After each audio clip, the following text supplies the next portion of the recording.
into my first prison experience. Just one point on that, right? Where my job is what I do today is completely the other way, helping people and what I do. I thought, how come the barrister, through that process, through a solicitor to a barrister, could not see that I was a little nutcase? Why did he, when I was guilty of everything, why, and the statements that was all against me, and everyone went, it's him, and I go, not guilty. Why wasn't I guided to a guilty plea? Do you understand? Why?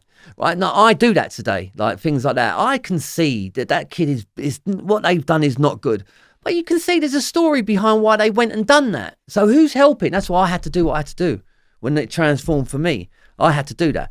Like, come here, son, go guilty. You've kicked the granny out of him. You took advantage. Someone who should have said that. Do you see that connection? What I'm saying? Yeah.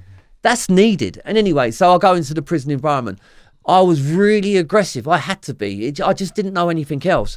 I went into Dover, and I'll never forget it, right? As soon as in reception, the prison officer, he spoke, because it was the back end of a YP, which is young, the young offenders. And it had changed from a Borstal, which was a short, sharp shock of like 6 weeks, 8 weeks, 3 months. Not good. That it was like army, right? And I just missed it. So the screws, the prisoners, officers, they still had the mentality. So I didn't know this. 16, got into reception, and as soon as he went, you fucking get over there, I just fucking steamed into him. Like, I didn't know what else to do. Like, it wasn't saying that I threw right or left, boom, boom, knocked him Sparko, knocked him, that tall. It was just reaction. It was just reaction, and I got fucking hurt. They then steamed into me, and I would never show hurt. I'd never show it. I fucking like that Gordian, and I spit. That was the story, but it wasn't even me. And I remember going down the block, and I said, you cunts. And sorry to lie, I didn't use that C word for years and years. And so I get a 28-day lay down. So I've hit the prison system. The first time I did do a little remand, and I got bail. I remember that was 3 weeks when they first was working out this ABH, the crime itself, and I got bail. My brother-in-law got put up at Xuereb, but this was now prison. This was the first time. So 28-day lay down. So I come out. Now I'm 17, right? Just turned 16 and a half, 17. It goes up to 21. So that means I'm young in a 21 and under. I'm not 20, 21, one of the chaps, but I thought I was. I had to play that game. And like, the reality is, all it would have done is someone just knocked me out. And by the way, 2 months before I got out, I got the best left hook you'll ever imagine of someone. But anyway, so it kind of deflated me a little bit. But but I was getting out soon. I'll explain that. So that experience was nothing but insanity. Bullying was everywhere. What goes on in the prisons? What you see today, and you're seeing terrible things. Spices hitting the prisons. Is the youngsters are standing there just to take a punch for one joint, a spice. I don't know what that. I've never took it. I've heard about it. I've seen it. And but I was very much not one of them. I was the ones that were not necessarily a bully, but at certain times I knew when to attack and when not to. So I was kind of with the clique, if you like. So if you're from Brixton, you go in with this type of like, where are you from? Brixton. It was like, fucking Brixton. Where I'm from is so important. And if you're from outside of Brixton, you're a mug. And you're a mackerel. It's very like there was Bermondsey. Bermondseys in South East London. They're known for the armed robbers and the family tree lineage, and they're happy and proud to say, my dad's a blagger. And I come with that attitude, but I wasn't like them. I did associate around that, but I wasn't like them. So then, basically, she visited me. So now the next, say 18 years up to 35. Was the next one then was I remember getting out, and this is when in that year I was away. Oh, by the way, when I was away for that year, you got 6 months and you can go for parole. So the parole system there is like, do well, work with us, do your little job, and I was on education. But my mate went home after 3 months, and he gave me all the tobacco, all the stuff, which was the Baron. So I wonder why I got a blank on my parole, because I got given the tobacco, and that means now I'm the Baron. I've got the list. This is all kid stuff, by the way, right? It's teenage kids, really, right? In prisons. I got the list. I went up to everybody. I said, I'm all going to do you a favour now. Like sitting there like Cray twins, I'm going to do you all a favour. All your debt is now squashed. I'm the man doing it. And that's what I done. And them same people got back into debt. You know, vulnerable people look back, but I didn't give a fuck. I wanted my tobacco. And if they didn't have the double bubble by next week, I'd have to go and do that. So did I just say I wasn't a bully? That sounds like a bit of a bully, doesn't it? So like, but it's a business deal. It's a business arrangement. They give me the I want my stuff back. And I remember like a few people that I'd give right-handers to and things like that. And you know, and like someone, you know, like would have said to me, "You're going to get a right hook soon, son. Put you down, like deflate you a little bit, you know?" Like that type of like thing would be in my consciousness. It felt like I shouldn't be doing this. But I'm nice to other my friends and we're doing what we're doing and stuff like that. This was the first time heroin hit us, right? Heroin.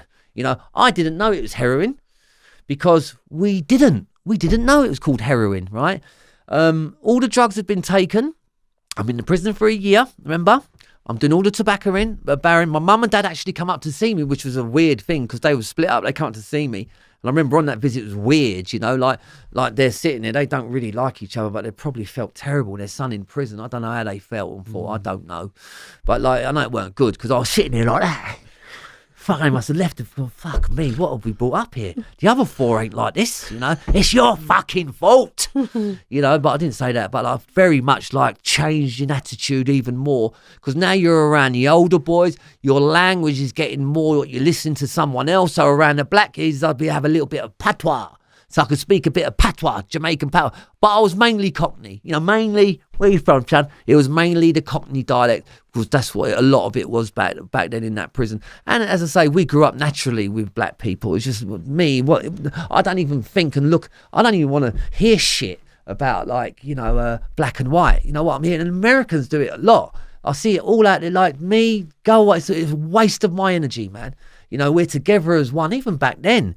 You know, like, I didn't think black because we was both struggling I remember primary school at 6, 7. There was say in a class of 30, there was about 5 black geezers and there's 4 Indians, for instance. I was kind of like confused anyway. Think about it. I'm not like pure white anyway. I don't know what the fuck I am. Like Irish, Maltese, a bit Sicilian, which is a lie. Like my mum's mum is Spanish. What the fuck? I don't know what the fuck I am. And it's true. I didn't know. What's British? What's fucking American? I don't know.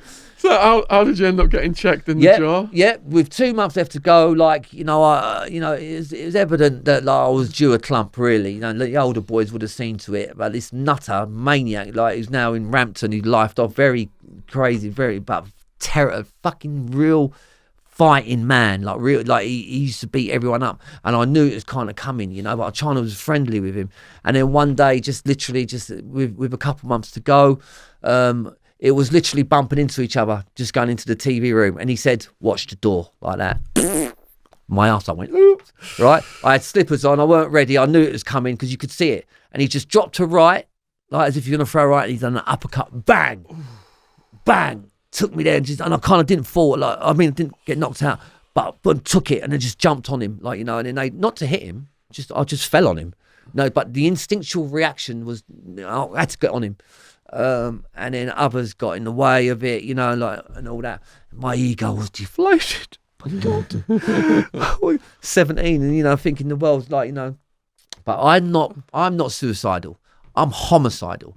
I don't think suicide. I don't think self-pity. Something's going to happen, you know. And when I had that element a little bit to me, I was 17, you know, 18. I think I turned 18 in the August, yeah, because I was getting out in December.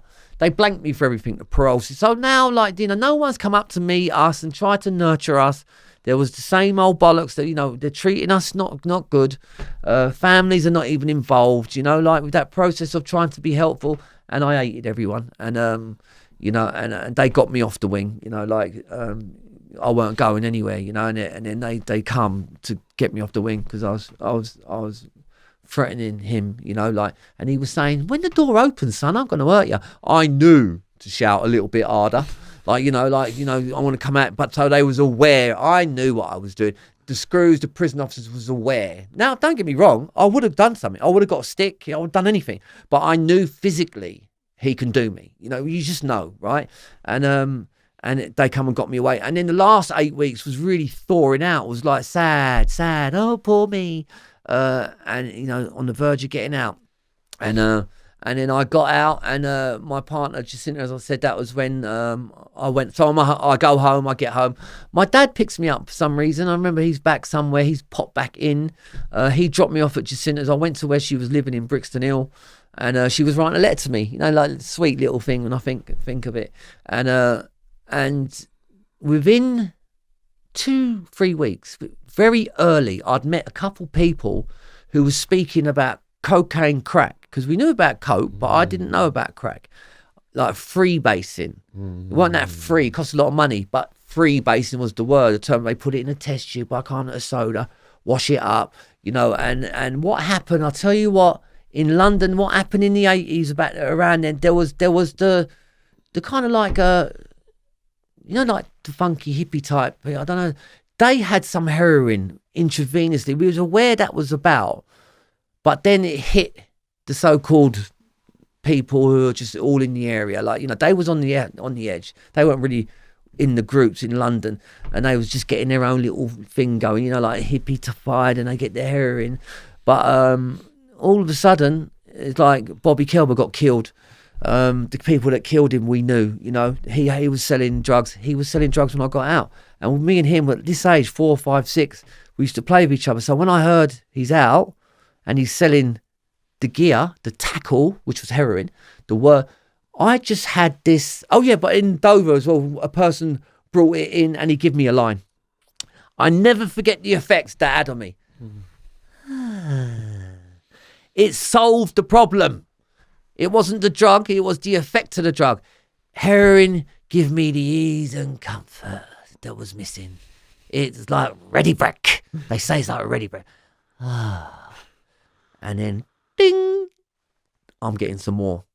All right. And as I say, Bobby had it. So when I got out now, I took it in the prison. Carlton Cameron. It's funny you remember the name. Carlton Cameron brought it in. We had a bit. I was out in a few weeks. And then Bobby was selling it. And then I give it. So I went to get a £10 bag back then. I brought it back to Jacinta. Now, obviously, that's not a nice thing to do. Heroin. I didn't really connect the dots that it was heroin. You don't. Back then, you don't. It's on the foil, because we weren't thinking needle. Fuck the needle. It was on the foil. Crack and cocaine now is in rocks, because instead of the free base, back then we used to get the powder and wash it up. I kind of missed that. The Yardies done us the right favour. They washed it up into rocks back then, right? So next minute, these rocks are everywhere. In shops, we're going into shop, buying it, people in and out, just get a can of Coke. You know, buying 3 rocks, 4 or 5. In and out. So that was when I kind of come out to the explosion of the heroin and crack experience, which was in the 80s, you know, which I often wonder, like, what happened then? I heard a couple of people in America saying something similar, like, what happened then? You know, we know the Vietnam War, we know what's going on, we know a lot of them was on opium and stuff like that. What happened, you know, or like whatever. I'm not really again a conspiracy theorist or wondering if government fucking done it. I ain't got the time to think, because we know there's a lot of dogs out there. We know there's a lot of people that want us down, but I ain't got the time to think like that, you know. Even back then, I understand people who do, and we need people to, you know, to help us, and more people who are much more articulate than me, you know, who can get in them and find out what shit's going on. You know, there's a level, isn't there? But I'm not at that level. I'm like this lower working class poverty, trying to make good. I'm in prison. I'm now out. I'm now going to get heroin and crack with an abundance.